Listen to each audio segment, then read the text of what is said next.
Brad, quickly, Group 1 action at Flemington yesterday, Mackay Diva Stakes. What a race that was.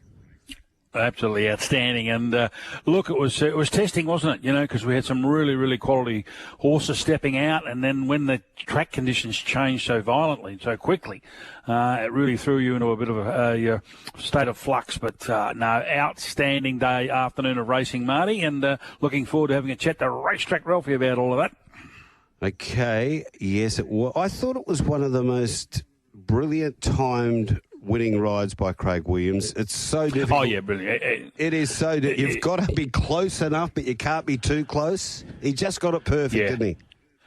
I must admit, I stayed out. I was on in the week before and got beaten, as you know, by Pinstripe, and Pinstripe wasn't even hardly sighted yesterday, which is unfortunate for the connections of that horse. But he's the best, 1,400, 1,600 metre horse in the country, and went so close not so long ago in a Cox Plate versus Sestino. Obviously, look, I think we can only suspect that she didn't enjoy the conditions, and sometimes every race is different. I know there's a lot of things to say about times and breezes and cross breezes and all of that sort of stuff, but every race is different. And for yesterday, it was a magically timed ride by Craig Williams, and what a horse is. I think it was just recently a share sold in that horse too. Yes, I think, it was. Marty, Yeah, online. Was it 5 or 10% or something? Yep. Yeah. So what an investment that is. And great to see Pride of Jenny back to her best, and she wasn't at her best on that ground.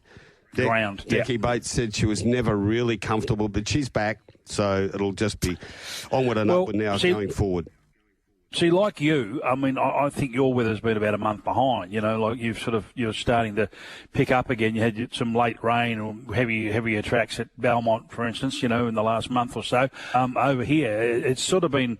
It's been lingering, you know what I mean? It's sort of just hanging around. Normally spring, you get to September and you like to think, we should be getting good 4s, maybe soft 5s at worst. But, all of a sudden when it's heavy like that, it does throw things into chaos. Well, Melbourne can have a wet spring, though. Don't worry about that. And up in Sydney, of course, we'll talk about this as well. The run to the Rose, Traffic Warden, wasn't he dominant? Storm Boy, he's just got this annoying habit of missing the kick, and that certainly cost him a win yesterday.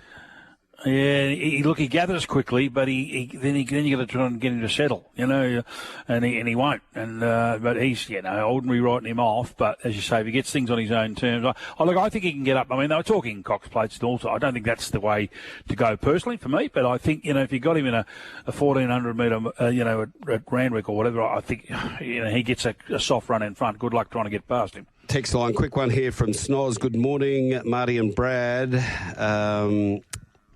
Hot news, boys. Craig White, new coach of South Fremantle Footy Club, Snoz. Yeah, that's right. Yeah, that was done last week. I saw him knocked it back. And Craig White, premiership player with the club, played over 200 games. He'll be stepping into the breach on that one. So good luck to him. Yeah, Snozzy, the other part of your, a bit reticent to read that one out in the current climate, Snoz, but I get what you're on about there. James Sully Sullivan. He is our man who's seeing them like watermelons at the moment, and he joins us. A very good morning to you, James. Hello, Marty, Brad, listeners. How are we, boys? From a very chilly Griffith. Hello, Sully. Great to be with you. I just said to Marty in the opening, I said there's an air of similarity in the NRL world again this year. The Storm and the Panthers. Yeah, it rises, doesn't it? It rises to the top, and it's interesting, Brad, you asked me that, and Riley and Seb asked me this question on Friday afternoon, whether Nathan Cleary would need the run, and I just went, no. That was the bottom line. Mate, how good was he? What a performance that was. That opening, I haven't seen anything like it in a finals game. That opening 22 minutes where they go bang, bang, bang, bang, 4 tries. In the opening 22 minutes, the Panthers, and then, the Roosters couldn't get back. They're probably a little bit unlucky with one forward pass that was caught by the referee. Line ball, but got them back into it. But, you're right, the class rises. And then last night, or yesterday afternoon's game, the Storm, I think Cronulla were in it right up until when the chorus scored that try, right on half-time. I thought, geez, they're going to go into the sheds. They're only, 4 points down, the momentum, but then we talk about blokes that are just cometh the hour, cometh the man. He's had a big week, hasn't he? You know, Cameron Munster, his wife's given birth to another child during the week, and he's at ease, and then all of a sudden Harry Grant grabs a hat trick. But the amazing thing with that game, what about the start? The mistake from Kennedy off the kickoff. Munster scores in the first minute. Yep. But as you say, Brad, you know, I think the big thing, these two sides, I think it's what we all want. You Correct. know, we want a Panthers Storm grand final, don't we? Yeah, we certainly do. Nick Hines, what was that? Did you see the shank kick when he's kicking for touch? Yeah, that was the worst one I've seen for a long. I was watching with friends. We're going, did that just happen? And then, you know, the worst thing about it, Marty, it totally affected his game in the second half. His whole, and we've seen this happen to him in Origin. Yep. Yeah, it was right. It was. He's got to stop thinking about it. You've got to move on. It's happened. Move on to that next thing. So, yeah, that's a big thing for them because I tell you what, once they got going last night, the Cowboys, they really got into second gear, and that's third gear into that second half up there in Townsville. They'll come to Sydney pretty confident. Okay, just for... Well, I just saw that. With the Cowboys in the nights. I was watching that in the run, trying to anyway. It was 16-all there at one stage, so they must have put on the afterburners. Mate, it was 12-4 at half-time, Knights led. And, you know, that was a big... And then all of a sudden, they woke up. That was, as I said, they scored, you know, they 4 tries in the back end of the game, and Ruben Cotter, Tommy Dearden, God bless you, Tommy, scores in the 78th minute, but... It was one of those games where Kalen Ponga is just, he was outstanding last night. And that's the thing, but he can't just keep lifting. He's carried that side the last couple of weeks. But this Cowboy side, you know, I've been asked a few times, you know, can a side outside the top 4 stir a few of these sides up? And I did say the Cowboys, and the reason being, boys, is they had 6 players in Origin. And I don't care what anyone says. You get Origin hangover. It is hard work going back, boom, and you're not right. But then I saw something last week when they beat the Bulldogs. They were right. And then, as I said, if anyone can stir up sides in that top 4, I think it's the Cowboys. What about this match today? Bulldogs and the Sea Eagles. They're $1.90, one each or 2 at the moment. Yeah, that doesn't surprise me. But then you look at the record. Obviously, Manly have won 10 of their past 11. They only met in round 26, so they only met 2 weeks ago. And it was the Manly side 34-22 over the Bulldogs. So I keep coming up, and I know he's back, and we've just mentioned a couple of players who are, but like Cleary comes back, bang, straight into it. How often does Tom Trbojevic come back and score the first try in a game? But when he comes back from injury, you always get that feeling, bang, and he scored 13 tries in 7 games against the Bulldogs. Don't tell me that he likes crossing the line against them. But we all know what's gone on this week. We all know what's happened, you know, with the Addo car, with the set things. I'm not 100% sure. But Bulldogs' first final since 2016. I'm pretty keen on the Sea Eagles, I think. And you've got to remember, both these teams conceded 40 points plus last week. So they've got to sort that out. But I think Trbojevic coming back into the side just helps them immensely. Sully, 2 quick ones. One is obviously a bit of a Justin Rotsky from the Storm said, we should be having an NRL grand final at the MCG. Yay or nay for you?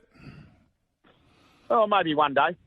Yeah, maybe one day. I've got no problems with it, just for that little bit of variety. But then it's like a lead balloon. Well, I suppose with the AFL it's no different if your side's not in it. But you'd like to think you'd want the Storm there, wouldn't you, in it? So, yeah, maybe one day, Brad, just for a bit of variety. But I'm still happy with it in Sydney. And we don't want to compare eras, because there's all greats are greats. But I think now, again, he just stands head and shoulders above everyone else. Cleary is destined to be an immortal, isn't he, down the track? I mean, he's what he does in home and away is enough, but what he does in finals is even greater. Brad, it's a great point you make, and the reason being, and I spoke to Marty about this, I always question Nathan Cleary's running game. As Marty will, echo, I've always said he's got the best kicking game I've seen from a halfback. His kicking game is elite, but it was his running game. Now, all of a sudden, and we've really seen it this year, he's gone to another level with this running game. And that's the big thing with this Penrith Panthers. Those 6 boys in front of him, as the forwards, they've been there, done that. They've been involved in all these premierships all the way along. And once he gets behind that rock-solid forward pack, he can go to another level. So, yeah, mate, to be fair, Brad, I think you're on the money. Okay, let's have a look at this match and how we get $1 out of it today. In fact, it is the Bulldogs $2, Manly Seagulls $1.80. I must have refreshed the page. It's plus 1.5, and the total points are 44.5. Yeah, I think they'll get the total points. I think they'll score points. We've just seen what we've seen. We've seen that little bit of class, and then these. I think, obviously, I don't think these two sides will feature at the back end of the comp. So, Tom Trbojevic, as I said, first try scorer, $11.40 on Tab Touch. There's a little special in there, so I don't mind that. That's a nice little play. And then the other bloke, I think Ola Kawadu. I think he'll get over. I think he'll hit the edges of this smaller Bulldogs pack, and I'm expecting Manly to win. So Ola Kawadu to score, Manly to win $5 on the same game combo. And, well, yeah, as I said, have a little play at Tom Trbojevic, first try scorer. Okay, Sal, now if you had to back either of the favourites to win this at this stage, Penrith at 240 or Melbourne Storm at 245, who would you back? Well, yeah, I'm invested in the Storm. And what I like about the Storm at the moment is yesterday was the first time you've seen that top 17 in the squad. They were all there. They were all there. I know they got opened up a little bit on the edge of the inside passes, was very good by the Sharks. But if I'm involved, I do like the Storm. I'll put my hand up now. That's what I wanted to hear, Sal. Always good to talk NRL with you. We'll do it again on Thursday on the Sports Daily and Friday on Drive. Keep up the good work. Absolutely. Stay safe, boys. James Sully Sullivan is up and about first week of the finals. Another one, text line here. Who wins the waffle today? Swan Districts or Peel out of Bombo Valley, Brad? Oh, look, I don't follow it close enough in terms of intrigue. I'm barracking for Swans, naturally. I'd love to see them at Bassendean. Yes, to get up there and have a crack at East Perth in the grand final. It'd be terrific. But obviously a few Freo boys in Peel will give them a bit of an advantage. Yeah, last time I looked at that market, it was $1.91 each of two. I'll try and get it up and have a look at that. But Swans did beat Peel down there in Mandurah a couple of weeks ago. So it'll have to be a good performance by Peel to turn that one around, won't it? Oh, I hope they get a few there. They will. 5,000? Oh, yeah. 6,000? They'll cram in. They've been getting good attendances out of Bombo Valley for most of this season, and it's $1.90 each. Is that Red Rooster store still across the road from Bassendean? Still there, mate. It's still there. Oh. The last time I drove past. I used to die and go to heaven every time I played at Bassendean because I thought I'm going to get myself a warm chicken roll on the way home. Oh, the warm chicken. Yeah, you love them. Another one from the text line. What happened last night? Can you get Brad Hardie to explain what happened last night with Greater Western Sydney? It's called Deja Vu. Good on your chat. Yeah, Deja Vu, champion. The bottom line was, like they did the week before, they were in a position to win the game and go on and win the game, and they decided they'd play safe. They'd start every time they got the ball, I don't want it to be my problem, Chat. Here, you have it. A little chip pass to you. Now you decide what you're going to do with the ball, and they weren't moving it well at all, Marty. They got blocked continually by the Lions, who were getting increasingly confident.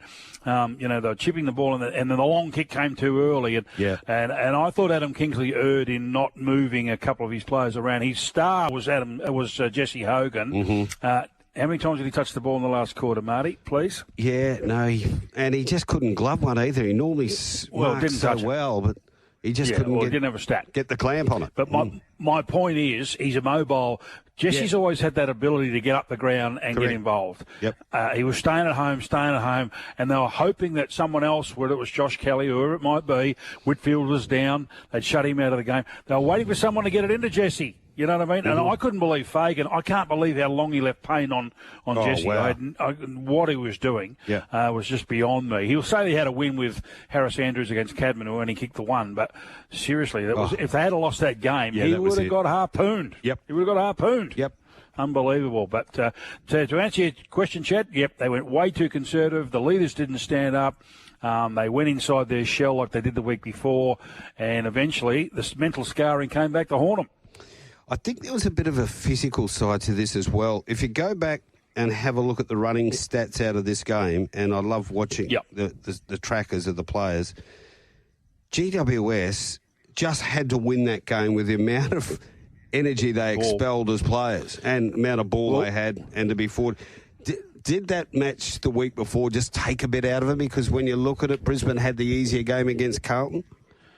Yeah, you could probably look at that, I suppose, on the physical side of things. But I just felt that it's mental. What the Giants were able to do, Chad and Marty, was the fact that they stopped Brisbane from getting the uncontested ball. And we talk about the orange tsunami all the time. How good was Tom Green? Make him kick it. Because he's not a great kick, Marty. Yep. But if he gets his handball game going, he brings the other ones into the game. And, initially it was Brisbane who were fumbly and exiting the situation.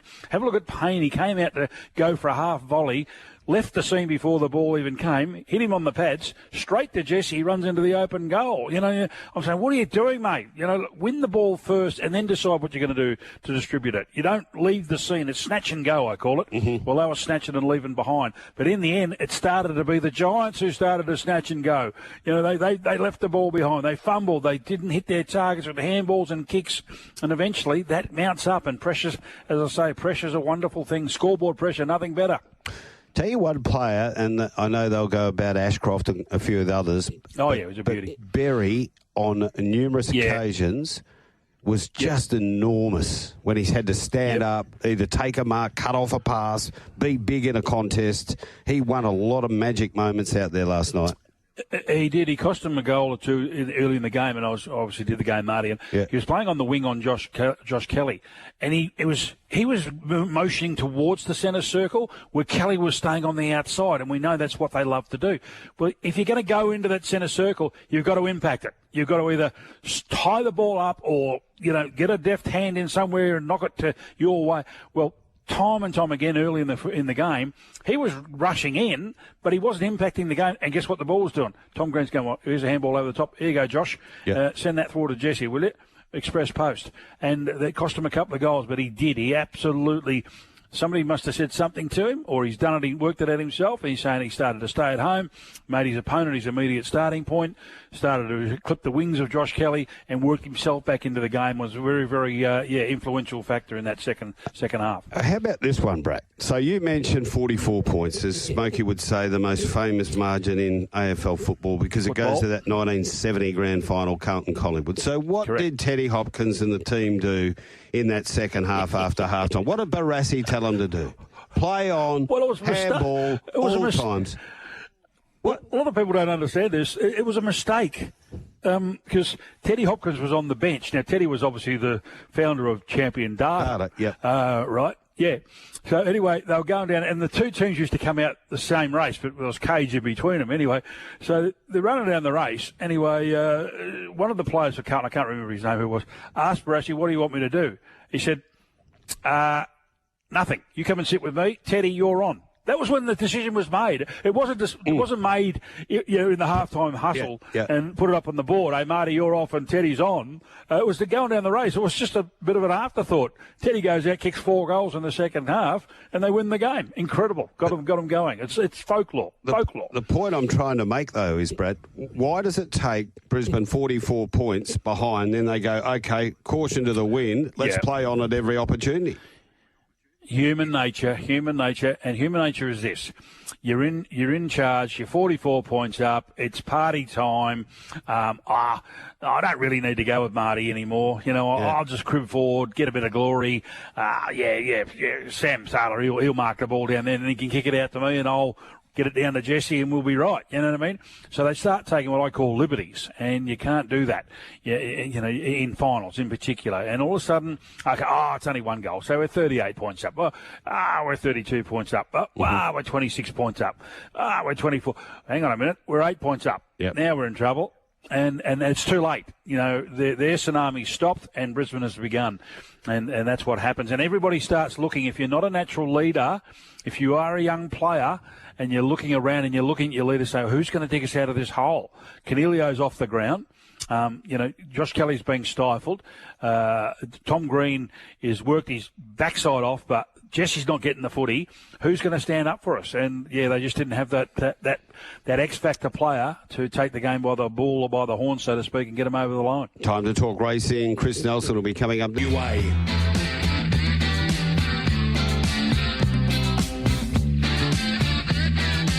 Yes, welcome back. It is the Aftermath 22 away from 7 o'clock. Chris Nelson, a very good morning. Good morning, Marty. Good morning, Brad.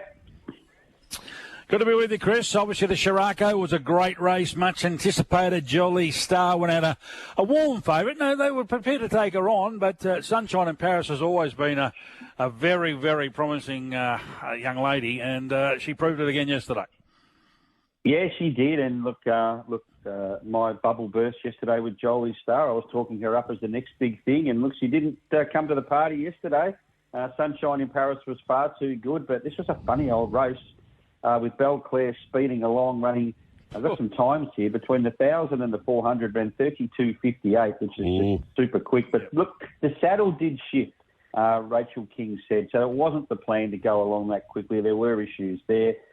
But look, back in the field with Jolly Star and Sunshine in Paris, and I think you could tell a fair way from home that Jolly Star wasn't really travelling that well, and Sunshine in Paris did look to be travelling better, and top of the straight, definitely the case. And zipped home way too quickly for Jolly Star. Now, keep in mind, she's a Group 1 winner over 1,600 metres, Jolly Star, so maybe 1,200 metres second up wasn't so good for her. She might be looking for a little bit further. She might be a little bit more dour now. So maybe that's the case, guys. Certainly, from an Everest point of view, you probably couldn't have her now. So she'll go from number 1 on my rankings down the list a little bit this week. But look, all honours with Sunshine in Paris. And she'll probably stay fresh 5 weeks into the Everest, which she was a big chance in last year, if you remember, but she got injured. Okay, on Tab Touch, latest betting, I Wish I Win is $5 for the Everest. Bella Nipotina is 7, Sunshine in Paris into 850, Giga Kick is 850, Jolly Star is 9. I know it's double figures with a few others. Growing Empire 950. Traffic Warden was so good. We'll talk about him soon. $13. Storm Boy 13. And Gatsby's is $15. Think about it, 16. So that's the latest betting on the Everest with Tab Touch. Remarkable race 7, Marty and Chris, because Lady Shenandoah, it didn't matter who you spoke to, there was a big watch on this one. This could be anything, but we had to see it happen. Well, we saw it happen. Well, we saw Lady Shenandoah run up here in Brisbane during the carnival, and she ran second to another one by the name of Clean Energy.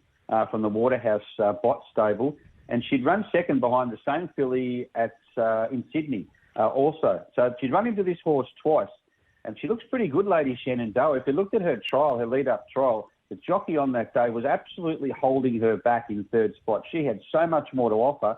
The query was going to be 1,400 metres first up because she'd only been as far as 1,200 metres in those 2 runs. But she was very good. She did a great job listening to all the post-race interviews. The stable have a massive opinion of her. My question has to be, where is Clean Energy? Because she's better than Lady Shenandoah. Well, she's nominated for the Golden Rose, but she hasn't had a trial, so she must be still spelling. That's all I can suggest. Lady Shenandoah will head off to the Flight Stakes. She may well meet her stablemate Autumn Glow, the unbeaten Autumn Glow. So all honours have to be with Lady Shenandoah in that race. Heard a post-race interview with Charlie Duckworth, Chris Waller's man, after that win of Lady Shenandoah, and he had a function. J-Mac during the week had said Lady Shenandoah is one of the best fillies at Waller's stable, and Duckworth said, well, he hasn't put his leg over Autumn Glow yet. Wait till he does that. So keep an eye out for her. Now, the Run to the Rose. Yeah, next week, exactly. Run to the Rose was taken out by Traffic Warden over Anode and Storm Boy. Storm Boy's developing this nasty little habit of missing the kick, Chris? Yeah, he is. You're a Traffic Warden man, aren't you, Marty? Yeah, I am. You are. Yeah, I nearly headbutted myself. You have been very happy. Yeah, no, I wasn't on. I decided to play the footy this weekend. Yeah, what's that? I said I decided to play the football this weekend and ended up with nothing. Oh, no. Yes. Oh, no. 0 from 2. Always the waste. Storm Boy, look, he did miss the kick a little bit and he had to work to find the front. Look, they didn't go all that hard. Official timers have gone out in 35.40, come home in 34.04. So it was a race to suit those on speed. So, yes, he had to do that early work.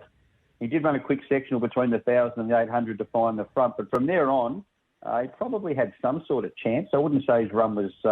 I wouldn't say he blew it at the start completely. Anyway, Traffic Warden was way too good and ran a quick sectional, reeled them in and was far too impressive, and probably heads off to the Golden Rose now, I think does, where he'll meet Broadsiding first up. And then they're talking about possible Everest starts with him, Marty, Traffic Warden. And Nose was good, Storm Boy. Well, who knows, if he comes out and leads without missing the kick next time, he can easily win. Now, there was 3 here making good ground. Linebacker, only horse to break 12, last 200 metres. Emirate and Tropicus follow them all over further. And your horse there, Bustling, is very disappointing. Yep. The only thing I can find in the steward's report, there was a bit green. So there you go. No, he sat one out, one back. Looked to have every chance, didn't he? And just didn't run on. Brad, what about race number 9? You're a bit of an NCAP fan. I am, and there was money for this steadily, wasn't there, Chris? Pretty much all morning, and you knew something was afoot. And Portelli, when he gets them right, and no better one in the saddle than Jay Collett. Yeah, he's a very good trainer, Gary Portelli, and he got NCAP right. Look, always been very, very consistent. 3 wide all the way. They had the back of Radina, who I'll get to in a minute. Bases Loaded was good on speed. Boom Talk, the Queenslander, ran a nice race. Couple running on from the back. Over further worth following will be New Energy and Tannhauser. They both made good grounds. Celestial Legend, who's a horse that I'm a massive rat for. Yep. Look, he was just one pace, and I didn't like his trials, Marty. I really didn't like his trials. So he needs to improve. He can. He's got the ability, but he didn't do a lot in my view. And Molly Bloom blew the start 2 lengths. Redina, I thought this was poor tactics. I thought this horse had a terrific chance at $31. Jumped, sat there, didn't go back, didn't go forward, then decided to go forward, then got caught 3 wide, no cover all the way, ran 4th, beat 1.5 lengths. Stick with Redina going forward. Okay, Brad, now you get a bit of Lesbridge mail, and I get a bit of Lesbridge mail from another source, let's call him Holbrooks, and they were very keen on Celestial Legend yesterday. What was your mail? Yeah. I mean, they've all been very optimistic about it, Chris. But yeah, he's a racehorse. He's not that track worker. He's not that great trialer, as you said. But he's a racehorse and on day. But he just didn't turn up yesterday for some reason. Okay. Have a quick look into that. All right. The lucky last taken out by Straka. A very good day for Annabelle and Rob. Yeah. Very impressive win too. Just came steaming down the outside. This was a sprint home, so One Paces had their chance, but they were no match for a striker who just got to the outside and was way too good for them. Late listed Queensland winner last start, wintering in Queensland. Nothing better. Does their horses the world of good. Blanc de Blanc was good. Got up along the fence, but no match at all for the winner. The Black Cloud's been disappointing. And right down the bottom, she's an A-lister. Have a look at the video. Held up the final 150 metres. Should have definitely finished closer. She was last on the home turn. So I know she's been up a while, excuse me, but she might be able to get away with something sooner rather than later. Horses to follow? Horses to follow. Quickly, we didn't recap this race, but I think race 5, Mare of Mount Buller. I've always loved her. She was good first up. Yep. Linebacker out of race 8, Redina out of race 9, and the winner out of race 10, Ostraka. What about the meeting up in Brisbane? Yeah, just a so-so meeting. The only double on the day was a double to Jimmy Orman. Just a couple to follow. Pope Cody was impressive, winning race 1 by 5.5 lengths. Yeah, I think the filly in that race called Electric Bray. She needs a bit of speed in her races. They dawdled, and she sat back near last, but she ran on into 3rd. And ditto for John Rambo in race 3. He got involved in a race where there was no speed, and that didn't help him. So follow those 3 horses going forward. Okay. Do your best work. Today? Yep, Sunshine Coast. Here he comes. Yep. Marty, I'm keen today. Good. Yep. We had one last week. Race 1, number 5, Heart and Spirit for Stuart Kendrick. Yep. They've scratched the stablemate, so that clears the way for this to win.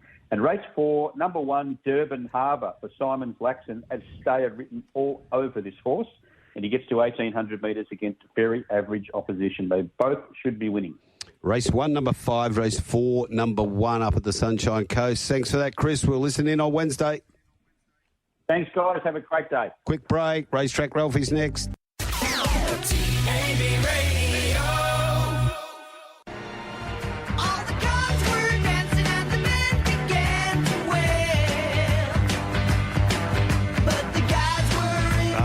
Welcome back. You're talking in the aftermath Racetrack Ralphy from racetrackralphy.com joins us. What's happened to those rubber bullets? They don't make them anymore, or what? Could have done with a few during the week. If there's a GoFundMe page, I'm tipping in. Tasers.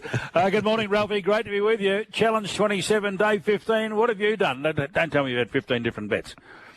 Well, yeah, exactly. No, I'm doing 27 push-ups twice a day. So pushing the old dad bod. It's all.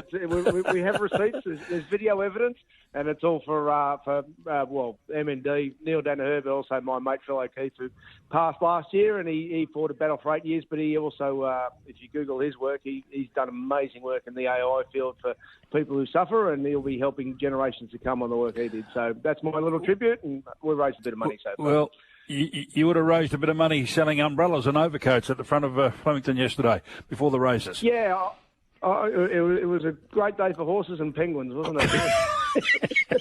The peng. Wow, what a day. Melbourne at its finest. Was it ever? Let's start with the best, the Mackay Divas Stakes. What a terrific race. I said earlier on, I think Craig Williams couldn't have got this any better. He couldn't have got it right any more than he did. Absolutely, and this was such a amazing race to watch. And it, to me, I don't know what you guys thought. My mindset leading in was the one thing I can't see is Mr. Brightside running badly. I could not see a situation. You know, I know we're talking about animals and out of the barriers and anything can happen, blah blah. But out of the logic that he was going to improve second up, he's a beauty. Particularly once the rain came, there was just no questions on him running well. Now, was Pride of Jenny going to come back to being Pride of Jenny? Was she going to, was the Caulfield run a signal? Maybe. We didn't know. Via Sistina, we knew how good she was. What we did know with Via Sistina, and we did say this before the race in our podcast, all three of her Australian runs, she'd gone out in walking tempos, including that insane Queen Elizabeth, where Pride of Jenny went fast and everything else went slow. So she was an unknown. So all those things were unknowns leading into the conclusion just had to be Mr. Brightside, and who knows what else was going to happen. And as you said, perfect stalking run. Pride of Jenny, how many circles do you want to put on it for a black book next start? Because that's the run she needed. She's now absolutely going to peak through the roof.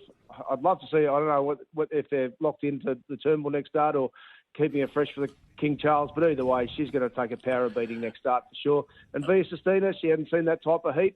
I've got no doubt on her quality, and I've got no doubt she's going to improve on it. So the question is, how much is she going to improve, particularly on the dry track? Yeah, and just quickly, the faith that Tony Gollan showed at Antino, he showed he's up to it. And Warmonger, what about that? Was the flashing light surely for future?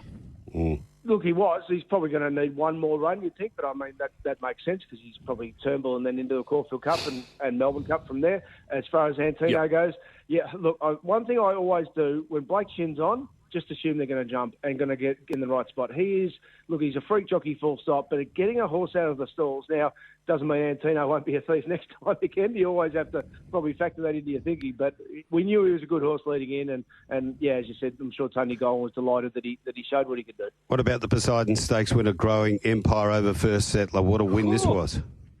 Oh, it's a proper horse, isn't it? In fact, they both are, and this is another black book that we can really make because surely First Settler stays here and Growing Empire goes to either the Golden Rose or maybe they even try to go to the Everest as well. So I think First Settler is one of the black bookers of the day because he's a real horse. His Caulfield win was super. I gave him a cider at Flemington. His lead-ins were good.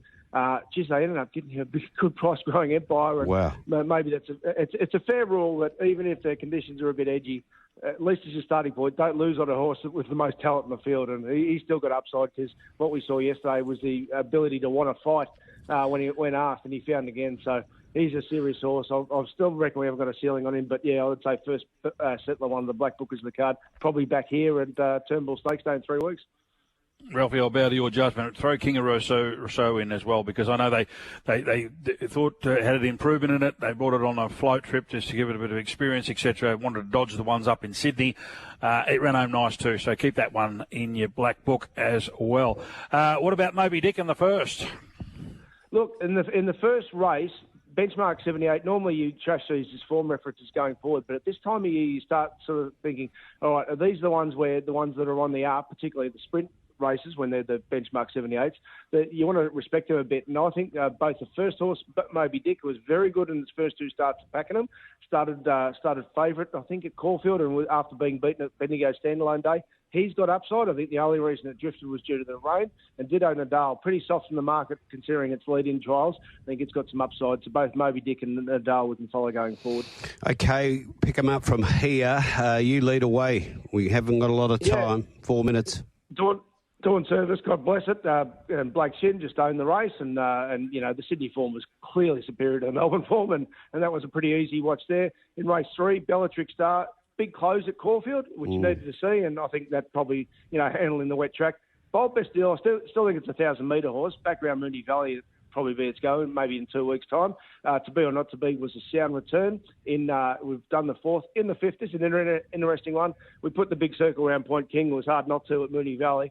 And what race is Team Williams interested in? There's only one every year. So once the Archer became Win in Your In, it was hard not to like. And Post Impressionist, I reckon they've got the big circle around the Bar Cummings for it as next start. So be very careful of knocking that. Both Berkshire Breeze and mostly cloudy position running with disadvantage. They'll both run well in the Bar Cummings for sure. Race 6, Nicolini Vito and Hollymans both loomed, and then Chrysler jumped out of the ground. Wow, I couldn't see it. But, its trial was really good. So, I suppose you can say it could jump back. Holy Mans, if you want to spec one for the Toorak, I know they're going there, and it's $51, I think. I think around about that odds, and I think it's going to run well. Race 7, Grinzinger Bell. Well, first up this track, this distance. Won it again. We didn't know if it could handle the wet, of course, but it was hard not to ignore, and you end up getting a good price for a great jockey and a well-trained Danny O'Brien horse at Fleming. And so the horse, I think, particularly for your listeners, Alcapina, be fair to say, I don't think it would have seen a lot of days like that. No. Yesterday. And never mind a covering ground, I don't think that was the disadvantage. I think just the high heat that Grinzinger Bell produced and on the wet track, I think, back here in 3 weeks, I definitely want to be on it after that cider. Last 2 races, Arkansas Kid, well, we gave the good case last week, and Hayes don't normally back him up, but second and third horse, Skybird, Bonus Not Just, I think in 3 weeks' time, the Turnbull, they up the straight again. Hopefully on drier ground, it'll win, and Skybird always elevates second up. So if that's what it did first up, was a great result. And Berkeley Square, that was a sound effort, covered ground throughout, but Jayla Kennedy had him in a beautiful rhythm, and that was the difference. Green Fly, don't know if they need blinkers, but it needs a mask, that horse. It's a bit of a thief. Horses to follow, Ralphie? Yeah, so let's put a big stamp around. Well, here's the obvious 2 in Growing Empire and Pride of Jenny. I would say First Settler back here in 3 weeks' time, along with Bonus Notches, and Alsafina for sure. She'll be an each-way play that day. Back staying in the mare's company will be very, very hard to beat. Thanks, Ralphie. You're a star. We'll do it again next week. Good on you. Racetrack Ralphy from racetrackralphy.com. Now, Brad, we're getting a few texts here, Snoz, and also I think Lisa. I'll address that after the 7 o'clock news. But what happened with the pre-match Welcome to Country last night? Oh, it was long. Was it? It was very long. I didn't see it. So, but there's they're not uniform. They're all a little bit different, obviously, because they cover off different areas. The Hawkesbury River, the Georges River, etc. That was a long one last night, and of course down in Melbourne. It's a different uncle and so on, or auntie, and so on and so forth. But I don't mind it. It's in the finals, etc. Happy to do all that, but they're starting to get a little long. Yeah, okay. That's all. No, we've had a small criticism. Yeah, Snoz was up and about it as well, so I missed it. I'll have to recap that one. Aftermath, we're counting down to the 7 o'clock news. After 7 o'clock, Eric Campana will be along. So will Simon Hill. Johnny Tapp talking about the passing of the great Graham Shadow McNeese. And then Jay Rooney will be finding a winner or 2 at Sha Tin. Make sure you bet there today. Racing. Crumble Manelli away well with Molfetta Cruz, who's surging forward to second. Third is Tweak Freak around Barbecue Man. Now Benson. Bezecchi's a long way back. And then West on Smoky Sage to Neil. Crumble Manelli by 2, but can hear footsteps. They belong to Molfetta Cruz, who breezes up. 5 away to Bezecchi and then Barbecue Man. Molfetta Cruz went for home. Bezecchi's flashing home, but Molfetta Cruz in front. Campana wins the cup. Molfetta Cruz over Bezecchi. Bazecki, Crumble Manelli, close up. Well, there it is, the replay of the Greyhounds WA Mandurah Cup Campana. Group 2 final. Yes, Eric Campana joins us after the win of Mo Feta Cruz. Very good morning, Eric. Hey guys, how's it going? We're going well. That was a terrific race, wasn't it? It was a real good race to watch.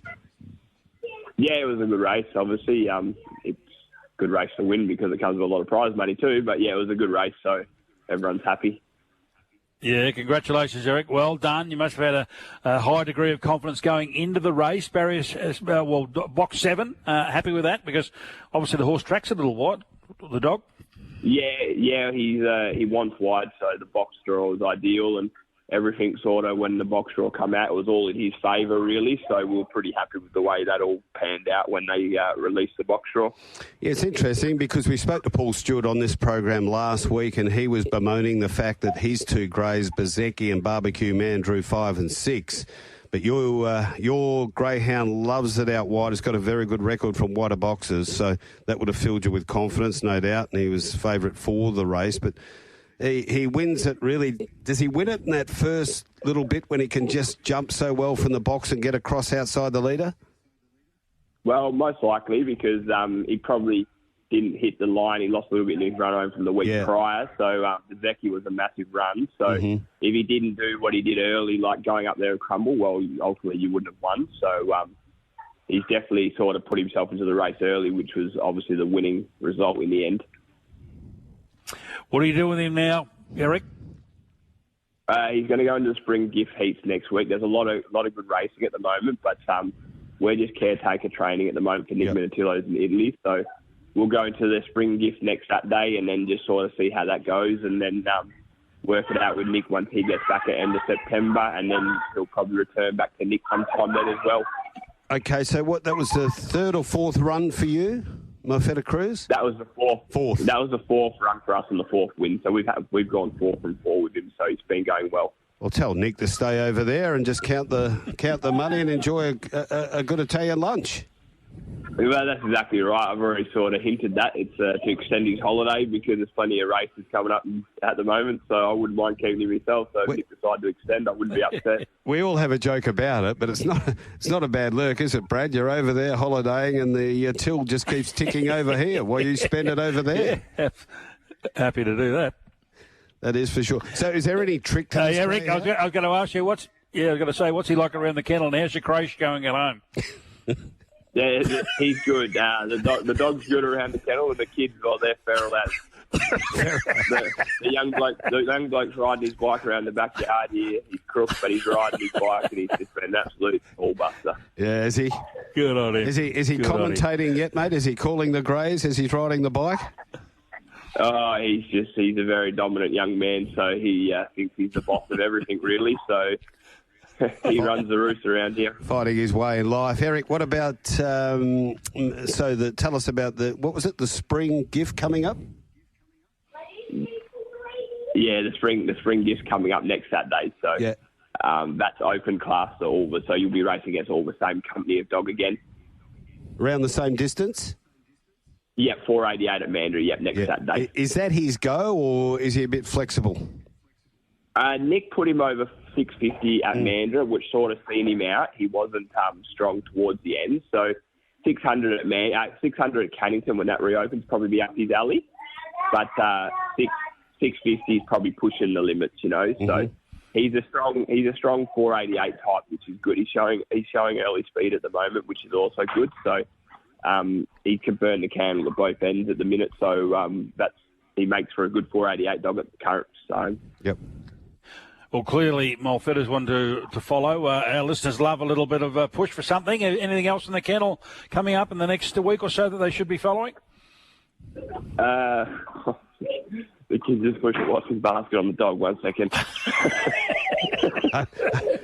I hope it's not Mo Feta Cruz. Haven't you learned, Eric? You don't work with animals and kids. He's got both. Yeah, it's a French bulldog. I've got dogs racing Tuesday, but they're a little bit below par. So we had a couple of winners last night who went good. So Molfetta Abbey won and Scramble Button. So they're dogs to follow. They've both got ability. they've just got a little bit of quirks in fields. You know, they need to get things their own way. But haven't actually looked at Tuesday because those dogs are just little battlers. So I couldn't actually tip anything at the minute. No problem, Eric. Well done. Let you get back to Good your stuff, Eric. child-minding duties. And well done on the win on Friday night. No worries at all. Thanks, guys. He's a ripper Campana, isn't he? Having a Talking bit of about fun under there. pressure. Yeah. Now, text line is here for Retrovision. And what... Oh, yeah, obviously. So they've missed this earlier on today. But what did you think about Ken's comments after the match on Friday? Yeah, no, I don't have a problem with it at all. I mean, this is what it's all about. I mean, we want to have people with personalities and whatever. And as I said, he didn't cross the line. He hasn't racially vilified anybody, hasn't questioned anybody's sexuality. They're all trying to compare it to, what Clarkson did earlier in the year. But, they had connotations which were beyond the pale. And you don't want your coaches doing that, absolutely. But, I mean, seriously, have we got that sensitive that, and if Sam Mitchell got offended by that, well, maybe he should pull the ears in of Ginnivan. We understand. We've rolled with him. He's gone to the pub or he's gone to the races. Yep. All that sort of stuff the night before a grand final, all of that. So you're going to leave yourself open to criticism if you don't play well or your team gets beaten.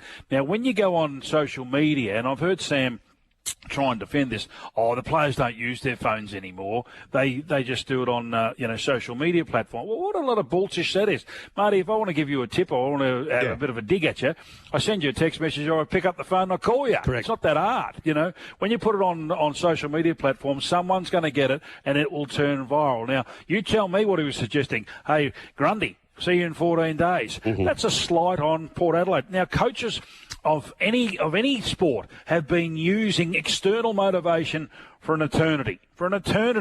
And they've just been beaten by 84 points. He's trying to find another angle, another theme, another story, another line of thought. So obviously you want self-motivation because they were terrible the week before. And he said to them again at three-quarter time, hey, boys, they don't think anything of us. What are we going to do about it? And they win the game. He takes the shot. Why not? It was some of Kenny's... This has got to be one of his finest moments, doesn't it? From what about the pre-planning during the week? They really had Hawthorn nailed. It's the first time that we've seen an opposition team actually have the right game plan to go in against Hawthorn, to put that pressure on them, to chop off their outlets. And all of a sudden, it was like the Hawthorn players were saying, hang on, what's going on here? You're tackling me. I should just be able to walk through it like I did the week before.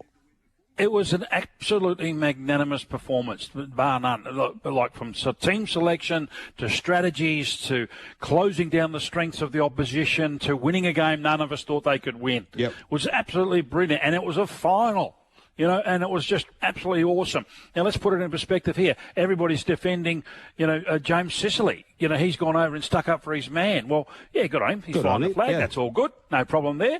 But I don't think he's not a chirper. I reckon he's had a bit of a chirp or three, in his lifetime. What about Sam Mitchell, against your boys at Essendon back in the day, with the Asada thing, the old at the end of the arm, all of that sort of stuff. And they defend him. They say, James Sicily was very emotional because he just missed a goal that cost him a final. Well, where do you reckon Ken Hinkley's been going? And we've all been part of it. We've always said, we've seen this movie before. If he loses, he's probably going to lose his job. He gets asked 15 times a week, are you going to get the sack on Friday night? He's had his house egged by his own supporters, etc. So how much by his own supporters, yeah. Exactly. So why doesn't he get an out? Because of the fact that how much pressure he's been under. It's a heat of the moment. Never hurt anybody. I thought it was great theatre. Move on. Yep. We're moving on. 7:20. Simon Hill joins us. A very good morning. Good morning, guys. How are you? We're well. How are you? Yeah, very good. Rested off after a long break overseas in the off-season. Okay, so the early raring game. To go. Early game was Man U 3 against Southampton 0. That was away down there at Southampton. And your boys, you're a bit worried, weren't you, when Brentford scored in the first minute? 23 seconds, actually, when Brentford scored virtually the first attack of the game. City were a bit wobbly yesterday, to be honest. They weren't at their best. But, as champions do, that they found a way to win. Johan Wissa with that early goal, a bit of a mix-up between John Stones and Edison. And to be honest, Brentford could have been 3-0 up by the time that City, shake the torpor out of their heads and got going. And as per usual, it was Erling Haaland with a double, and City were in front before half-time. That's 9 for the season now. 99 goals in 103 games, which is absolutely extraordinary. He missed the chance, though, in the second half to score 3 consecutive hat-tricks. He hit the post and had one save by Flecken, the Brentford goalkeeper. The last person to score 3 consecutive hat-tricks was a guy called Jack Barmer for Liverpool all the way back in 1946. So he was pretty close to equaling that record. But anyway, 3 points, City 4 from 4. As for United, that's a statement win. Could be a turning point for them. You might remember going into the international break that we just had, they were under all sorts of pressure because of the 3-0 home loss to Liverpool. Andre Onana saving an early penalty. Had they gone one down to Southampton, it might have been a different story, but that save galvanised United. Matthias Ligt got his first goal for United shortly after. Marcus Rashford got his first league goal since March to make it 2 in 6 minutes. And then Alejandro Garnacho added the third late on after Jack Stevens had been sent off for a tackle on the same player. So a bit of respite for Manchester United. A good day for the two Manchester clubs. Southampton still without a point after 4 games back in the top flight. They had a few chances but couldn't take them. You fancy it's going to be a long season for the Saints, as is normally the case for promoted clubs when they come up. It's a big jump. Simon, welcome back. Wins to Forest and Villa, and a couple of draws in the mix as well. Yeah, Nottingham Forest win at Anfield is the big story really overnight in the Premier League. They haven't won on Anfield since 1969. Wow. Callum Hudson-Odoi ending Arne Slot's unbeaten start as Liverpool manager and moving Forest into the top 4 briefly. Liverpool bright in the first half, couldn't create enough in the second. Luis Diaz hitting the post, the closest they came. But that's a terrific win for Nottingham Forest, now under Nuno Espirito Santo, the former Tottenham boss.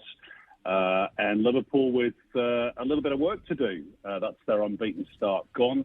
The draws that you talked about, Brighton 0, Ipswich 0. Brighton dominated that game really, but found chances pretty hard to create. Ipswich actually with the closest opportunity, Liam Delap hitting the post in that one. And an entertaining game at Selhurst Park. Palace 2, Leicester 2. Palace coming from 2 goals down to earn a point in stoppage time after Jamie Vardy and Steffi Mavadidi had put Leicester 2-0 up. Jean-Philippe Mateta with a brace, the equaliser from the penalty spot in stoppage time. And Villa, that you mentioned there, Everton letting slip a 2-goal lead again. Yeah. They did the same against Bournemouth. They're in all sorts, right down at the bottom, played 4, lost 4. Villa, of course, had a great season last year, got in the Champions League. Ollie Watkins with 2, and then an absolute howitzer from John Duran to win all 3 points late on.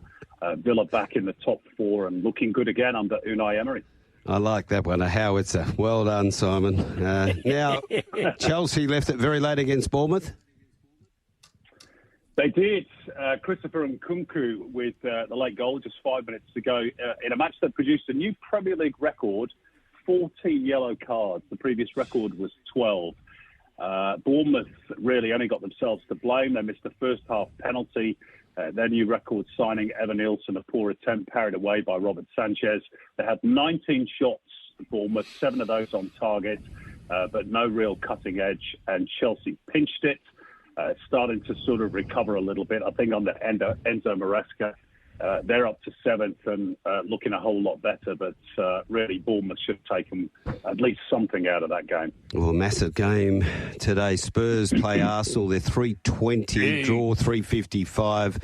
Arsenal are $2.18. Spurs currently in 13th spot. And then Wolves play Newcastle, 3.45 the Wolves, 3.65 the draw, and Newcastle are 2.04. Well, I might be able to offer you a bit of value here because even though Arsenal rightly start favourites with the bookies given their recent form, and of course they finished second last year, but they've got a couple of selection problems today. Martin Odegaard looks as though he's out. He picked up an injury on international duty during the week. Declan Rice is also suspended. He's a key player for them, of course, in midfield. He got red-carded against Brighton last time out, so he sits this one out. And Ange Postecoglou has both Mickey van der Ven and Dominic Solanke back in training. I fancy Solanke might start on the bench, but van der Ven, if he starts, is a really big inclusion with his pace. Arsenal are unbeaten the last 10 away games. Spurs have won only one of the last 7 North London derbies. But I think they've been better this season than their results suggest. They've won only one of their first 3, but really they've been dominant in all 3 games. And I just wonder whether today might be the day that they click a little bit. So I fancy they're good value for at least a point, particularly as they're at home. The other game, I'd be putting my money on a draw. 7 of the last 9 meetings at Molineux between Wolves and Newcastle have ended all square, and 11 out of the last 18 in all fixtures, home and away. So I think there's certainly some value there in going for the draw.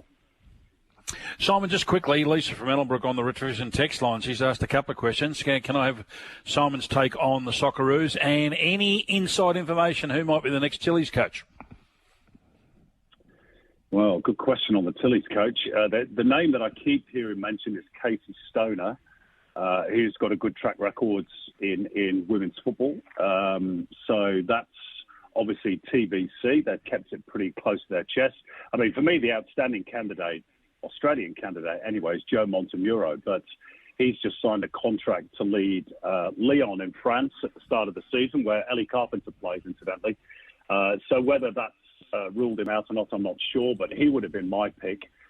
In terms of the Socceroos, yeah, look, that window that we just had was not great. Let's be brutally honest about it. A loss at home to Bahrain and a draw, goalless draw away to Indonesia. No goals scored in 2 matches. The next window, they face China at home and then go to Japan in Saitama, which, I mean, is the toughest game in the group. I think, if Graham Arnold doesn't beat China at the very least, I think he's in a spot of bother, to be honest. I mean, I see that James Johnson today has come out and said, no, we're backing him as coach. And, of course, he did great things at the World Cup in 2022.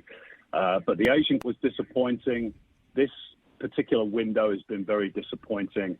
And the natives are getting restless. Yep. They're not happy with the way that the team's playing. So, unfortunately, that's the way it goes in football. And Arnie's a big boy. He knows that. He understands. He's got to win. Simon, thanks for all that information. Your gut feel, you sort of think Spurs might have a chance against Arsenal today? Yeah, look, I think they've got a chance of taking something out of the game. I'm not necessarily saying that they're going to beat Arsenal, but I certainly think there's some value in the draw. North London derbies are normally pretty tight. I can understand why the bookies have made Arsenal favourites. That's perfectly legitimate given their form, not only last season but at the start of this season. But I just think those absences, Martin Odegaard is so important to the way they attack. And Declan Rice is so important to the way they defend, and they are away from home. Yep. So, Spurs will be going all guns blazing today to make a statement, particularly after their, let's say, indifferent start to the campaign. So I certainly think there's a bit of value in the draw at least. Wonderful to have you back talking EPL. We'll do it again next week. Thanks, Simon. Cheers, guys. Have a good week. Simon Hill, refreshed, up and about. We'll take a break. There's a few more texts off that Retrovision text line. And then Johnny Tapp will be talking about the late and great Shadow McNeese.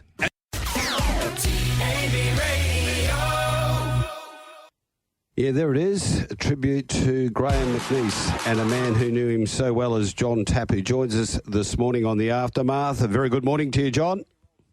Good morning, Marty. Nice to be with you. And I've got Brad Hardie over there in the Melbourne studios. Hi, Brad. Hello, Johnny. Great to be talking to you, my friend. What a man he was and what a CV he had. Tell us a little bit about him. Well, firstly, the reaction to his passing has been quite overwhelming on all media platforms. He would have hated to think he could possibly cause this much fuss. He was a legend in his professional life. He was a legend as a human being. You know, that old worn-out phrase, such and such didn't have an enemy in the world. Believe me, in Graham McNeese's case, it's true. And I think, John, he also helped along so many people in their careers. He was a wonderful tutor, a wonderful mentor. He was a very patient man. If he could see a semblance of talent in a young person coming through the ranks, he would make an absolute project of that person. He'd coach them all the way through. If he had criticism or if he had, a reason to think that they could improve in a certain department, he'd have so kindly and so gently. He'd never hurt anybody's feelings. He was a unique human being. Johnny, his talents was unbounded, I thought, and his ability to adapt from one to the other. I mean, let's look at his CV. A documentary filmmaker, TV presenter, race caller, sports commentator on radio and television. What do you reckon his one wood was? He he never rated himself as a race caller. I remember him telling me once that he enjoyed the experience, but he felt he wasn't good enough to have made a livelihood out of it. I think he underplayed himself. He was a hell of a lot better than he thought he was, but he chose to do other things. And I think his true craftsmanship came to light when he became a documentary maker, and that was probably 30 years ago. Some of his works have become masterpieces, videos like That's Racing, That's Boxing, That's Surfing, Call from the Heart. That was a history of Australian race broadcasting. He brought that one out in the late 1990s. He did 2 series on crime investigation for the 7 Network. He did the Jeff Fenwick story. He did the history of South Sydney, a rugby league team that he was very close to. In more recent years, there was Saturday Night at the Movies. There was the history of Australian radio. And he took a very personal interest in every part of the creation of these things. He'd oversee the editing, he'd oversee the script writing. They became very personal to him, and he didn't rest until the product that was ready to be marketed was as good as he could get it. He was an absolute perfectionist. But to answer your query, Brad, I think the making of videos was probably his piece de resistance. He was so good at it. Johnny, what about the early days of Sky Channel? Yes, well, Graham went from Channel 10 to a satellite station, a new satellite station called Club Superstation, which at the time was transmitting into pubs and clubs only, was owned by Robert Holmes a Court. Now, while this was happening, a bloke called Alan Bond had started his new venture, Sky Channel, in a back room of the Channel 9 building in Perth. Correct. John Hunt was the original presenter. Eventually, Bond could see that Sky Channel had a big future. He decided to move the whole operation to Sydney. They took over the old Club Superstation building, and Graham McNeice elected to stay on and become a part of that very exciting era as the Sky Racing service slowly developed. Started off in pubs and clubs only. I think there were 400 pubs and clubs in the first couple of years. It quickly expanded to about 6,000. Today, of course, it's a phenomenon. Punters just love it. It went into the homes for the first time in 1998, and that was a massive step forward. And Graham McNeice was there every step of the way. Johnny, he got dubbed the nickname Shadow. Just for our listeners' benefit, can you explain where that emanated from and how it began? There are different theories, Brad. There are several theories, but I did a podcast with Shadow about 5 years ago on my website, and he explained the derivation of the nickname Shadow. He was filling in for Des Hoisted at a Canterbury midweek race meeting, and in order to get an idea of the tote betting on a particular race, the microphone, I might add, was draped around his neck. He walked out onto the roof of the grandstand while he was on air so he could read the tote prices top to bottom. Peter Bosley was a radio announcer back at the 2UE studio, and he said, let's go to Graham McNeice at Canterbury, who is casting a giant shadow on the roof of the grandstand. That's how it started, according to Graham himself, and it developed from there. And I kid you not, kids of 10 years old to veterans of 90 years old referred to him from that day on as Shadow.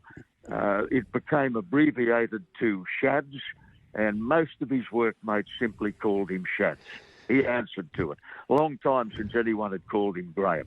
One of the highlights too was racing retro, wasn't it, on the Sunday, when we never used to see much of Shadow at that stage, but you'd wake up and watch him on that Sunday morning show, and he was a delight and a lot of humour. Yeah, wonderful host, Marty. He was a great host in that type of situation. You know, he'd just get the show rolling. He'd throw to the people that he felt were best equipped to cover the run of a particular horse or a ride by a particular jockey. Graham was what I'd call an unobtrusive host. Yep. He was like a boxing referee, if you know what I mean. Mm-hmm. You didn't even notice him in the ring. Johnny, when you see people on TV, as much as we have with yourself and Shadow and the like, we feel like we know you, but everybody's got to get a start somewhere. Where did he get his start? Did it just? How did it emanate? How did it come about that all of a sudden he found himself in this sphere? There was a very popular man in Sydney sporting circles back in the 50s and 60s by the name of Frank Kennedy, who passed away in about 1977. Frank had been a boxing promoter at one stage, but he somehow drifted into greyhound broadcasting. And he was calling the dogs on a little station called 2KA Katoomba. But a lot of people on the western fringe of Sydney were able to pick up the 2KA signal. So it was almost a Sydney station. Frank was calling the dogs, Richmond, Penrith in those days, and others for 2KA. Graham had met Frank by this stage. Frank called him, invited him to call a race or two from, I think, the Richmond Dogs on 2KA.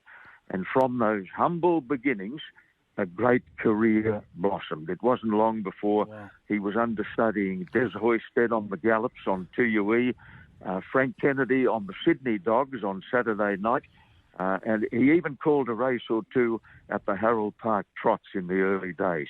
He never rated himself as a race caller, you know. Mm-hmm. I think I mentioned that already. Yeah. He just didn't feel that he could make a full career of it. But he was better than he thought he was. Johnny, what about yourself? How are you going? I feel as though I know you. I don't know you. I've never met you. I love you. I've never met you, but I love what you've done in the media circles as well. And I remember you calling a race one day, and I think the horse's name was Eager Ninja. And how are you going these days? And how long ago was it? That's showing my age, because that would have been 40 years ago, I reckon. Oh, at least, probably more. Eager Ninja was a sprinter, very fast horse, trained at Rose Hill by the late Maury Anderson. I think he held a track record at Rose Hill for a long, long time. I'm going pretty well. I'll be 83 in about a month's time. I tried desperately to retire a few years ago and just go to the movies and play a bit of golf. I lasted about 3 weeks, and it was my daughter who suggested I should open a racing website. She said, just keep doing what you've been doing for the last 50 years, and that's what I've been doing for about 5 years now. There are times I wonder why I'm doing it, but it beats the alternative, and I am enjoying it. That's great to hear. Great to hear. What's the name of that website, John? It's got a very imaginative name. Yeah, I'm waiting for it. JohnTapp.racing. Perfect. You are racing. Just one more on Shadow. What I really enjoyed about him was his ability to laugh at himself when he'd make a blue or something could go wrong on camera. That really was what he was all about, laughing at himself. Wonderful sense of humour. If he got caught out on air with any sort of misdemeanour or error, he just put his hand up. And that familiar giggle became legendary on the airwaves. Yeah, it's we've not only lost an icon of racing and broadcast, but a keen keeper of history, I would imagine, in those spheres, particularly in Sydney and New South Wales. His love of racing history in particular was such that he utilised all of the wonderful footage to which he gained the rights from two famous companies that were winding down. One of them was Sydney Sound Movie Tone News. The other one was called Film World. Now, Graham pulled off a masterstroke many years ago now when he bought the rights to the archives of those two companies, left him with a mountain of memorabilia from which he drew, for the next 25 years or so. And from those old film archives came some of the wonderful video creations we've mentioned already. But he did love history, and I'd often seen he had an old Steinbeck machine that he used to park at Sky Channel, on which he could view this old film. He'd have these great film reels, and he'd be threadling them through, sitting there watching all the stuff himself. He kept an eye on everything. In the whole operation, there was a touch of the McNeice magic. Yeah. Hey, John, we've got one off the text line here for you for Retrovision. Used to go to see Johnny Tapp on a Sunday at Canterbury Leagues Club. He would talk to sports people, including Miracle Mel, and sing a song or two. A great man, a great caller. Cheers. That's from Peter. Peter, you're going back a long way, mate. We're talking 50 years.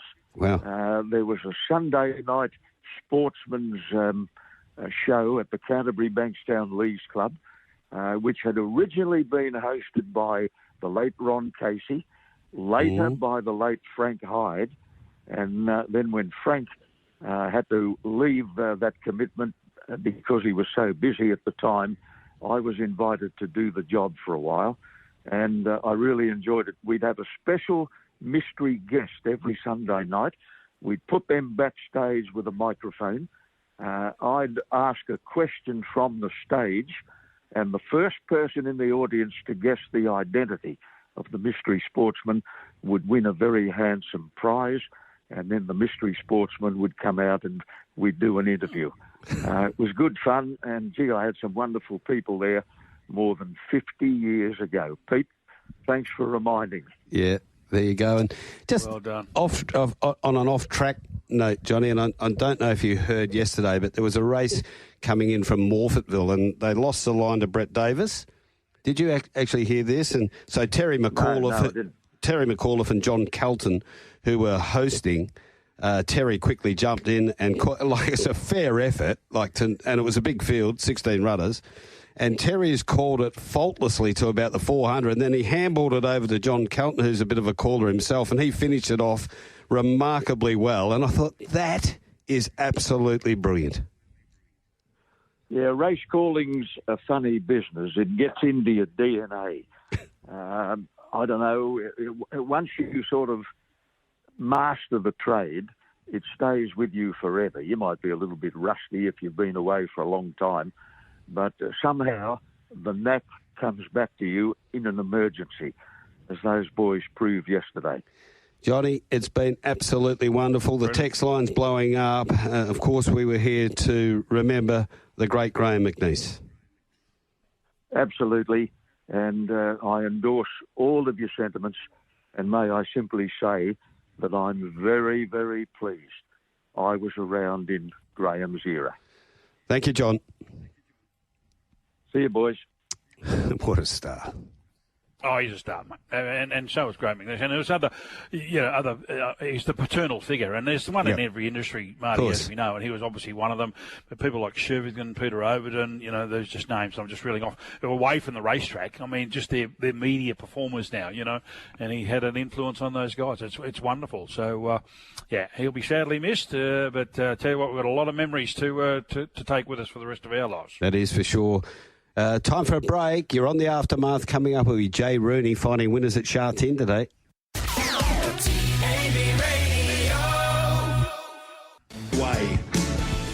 Sunday morning. Tab Radio Racing and Sport is turned on. And you are listening to the dulcet tones of Marty Young and Brad Hardie on the After. And we venture up to Hong Kong and welcome along Jay Rooney from the South China Morning Post. A very good morning, Jay. Morning, Marty. Morning, Brad. How are we going? Going really well, Jay. Love me, Sha Tin. Was this the second meeting of the new season? Second Sha Tin meeting, yeah. We had Sha Tin the opener last Sunday and then Happy Valley on Wednesday night. And you're around the money on Wednesday night. I think a second and a third. One of them looked a bit stiff. Yeah, it's a little bit like that. At the Valley, it can be pretty tricky there. But I do like today's Sha Tin card. I'm pretty keen on a few today. And just before you give it to us, Jay, obviously there's a huge Australian connection now with Hong Kong racing, isn't there? Not only with trainers, but jockeys and some owners, I'm sure, but mainly the jockeys and the familiar names that we've known for a long, long time down here in Oz. Yeah, plenty of expats up here from Oz. Obviously, Zach Burton's the champion jockey. He's been here for many years. He's probably almost like a local, but yeah, he's still got his strong connection with Sydney and Australia, and a few other jockeys that are here on longer term sort of contracts as well, and Ben Thompson on his short term contract till the end of the year, and then obviously plenty in the trainers ranks as well. So it's always a strong Australian influence up here in Hong Kong. Okay, Jay, let's get into your tips for today at Sha Tin. Yeah, race 5, number 2, Aero Invincible is my best of the day. Pretty keen on this horse's chances. Dropping back to a Class 4, his record in this grade, he's got a win and a second from his 2 starts in Class 4. Went up to Class 3 for the rest of last season and was all right in a few runs there. He was placed once at Class 3 level, a few unlucky runs, and just first up today, back to Class 4, looks really suitable. Zach jumps on for the first time today. It's a bit of an ominous sign, and this horse has trialled up really well heading into his first run of the season as well. So I'm pretty keen. Race 5, number 2, Aero Invincible. Yeah, next of them. Yeah, race 7, number 6, Lucky Impact. Lightly raced 4-year-old from the Frankie Law stable. Showed a fair bit at his first run and only run last season. He ran home in some pretty good sectionals, running 4th over 1,200 metres. Looks like a real 1,400-metre miler sort of type of horse, and he does step up to 7 furlongs today. Looks really suitable, and he's always trialled up well. He's really heavily backed at that one and only run last season. Really caught the eye of the punters leading into that run. So hopefully not too sort of short in the market today. I've seen some fixed odds markets early that look like he's gone up a pretty decent price. So he's drawn midfield with Karis Teaton hopping back aboard. So race 7, number 6, Lucky Impact. I also like his chances. Anything else? One for the multi-punters like myself who like to get 2 or 3 and try and string them together? Yeah, I don't mind race 8, number 3, Packing Bowl as well. He's first up on the dirt today. He's a dirt winner. He's only had a handful of starts. He's had a few issues, and he's actually returning from a bone fragment surgery on a knee. He's returning from that operation today. But just like what this horse has done when he is at his top. And on his recent trial up at Chung Fa, looks like he has returned in pretty good order. And he should find the front from barrier 2. Jerry Chow, the apprentice, taking the ride with a little bit of weight off his back as well. I think from the front, this horse, Packing Bowl, should be pretty hard to run down. It's race 8, number 3. Is that it, Jay? I don't mind race 10, number 2, Sunlight Power as well. I'm a big fan of this horse. He won 3 or 4 races last season. He knocked off Patch of Theta at his last run last season, and Patch of Theta came out and won the final race of the season to get Francis Loy home in that Trainers' Championship battle. This horse looks like he's a pretty nice type. He has drawn wide in barrier 9, but it does look like there's a fair bit of speed in that last race. So that should bring him into it late. And he's trialled up well as well. So, yeah, race 10, number 2, Sunlight Power. Jay Rooney's Shah 10 tips, best bet, race 5, number 2, and then race 7, number 6, race 8, number 3, race 10, number 2. For all his work, scmp.com.hk. Jay, thanks for coming on. Thanks, guys. All the best here today, Jay Rooney. And, of course, you want the best form, go to hkjc.com.hk. Final one from the text line for Retrovision. Morning, Marty, Brad, team. Guys, what did you make of the controversial pre-match welcome to country? Well, there's another one. Cracking game Friday night. Port come out firing and outclass the Hawks for 4 quarters and all the Ken Hinkley backlash. Some saying you cannot be a leader. Leave me out of it. History repeats itself for Kingsley and team 44 points up in the third quarter. And once the Lions got the game back on their terms, GWS cracked under pressure like they did against the Swans. They're not a finished product. Fremantle Football Club have hired 6 extra security guards for the game at Bassendean today, fearing Swans fans' reprisal after a 4-week suspension to Aidan Clark on his chin whack to Brady Gray was upheld. Spare me overkill.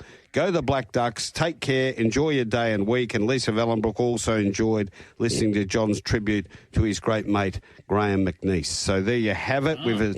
We've attended to all of those items that you've picked up there, Lisa. Brad, always good. Finally, your Sunday saviour for today. All the best, Marty. You better put a release on Racing Rewind. Bathurst Race 4, number 5, Ellipsis, $1.80. Sunny Coast Race 6, number 2, Capital Chase, $2. And Sunny Coast Race 8, number 8, Lost His Beans, $1.90. $6.85 there for me and Ginger. Balloons, 1, 2, 3. They do things the bank can't. Steve Sell and all the team there. And, of course, Mort's out there at Retrovision. Group 1 Mort's. Unbelievable. See you, Bradley. Fell off his wallet the other day. See you, mate.